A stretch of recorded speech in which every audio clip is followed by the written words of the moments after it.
Benvenuti nel canale dedicato alle notizie del Napoli. Qui potrai trovare gli ultimi aggiornamenti sulla squadra, i giocatori e i trasferimenti.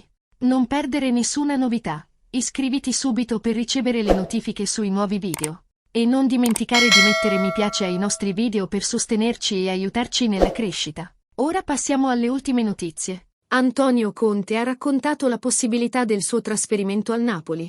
L'ex allenatore di Inter e Tottenham ha rivelato che un potenziale passaggio al Napoli potrebbe concretizzarsi in futuro. Dopo la recente sconfitta 3-0 contro il Torino, che è stata un colpo disastroso per la stagione, i partenopei si sono allontanati ulteriormente dalla zona delle prime 4 posizioni in classifica.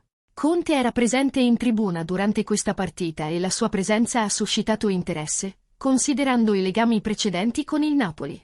Dopo la partita, alcuni tifosi hanno parlato con Conte mentre lasciava lo stadio. Calcio Napoli 24 ha ascoltato la conversazione, durante la quale Conte ha accennato alla possibilità di un futuro trasferimento al club, affermando che si può fare, ma ha sottolineato l'importanza di gestire la situazione nel modo corretto. I tifosi del Napoli hanno espresso il loro desiderio di saperne di più, e Conte ha risposto con un sorriso, creando un momento piacevole che ha coinvolto sia i tifosi che l'allenatore. In passato, quando il lavoro di Rudi Garcia era in bilico, il Napoli aveva contattato Conte, ma l'allenatore italiano aveva preferito trascorrere del tempo con la sua famiglia durante il suo anno sabbatico.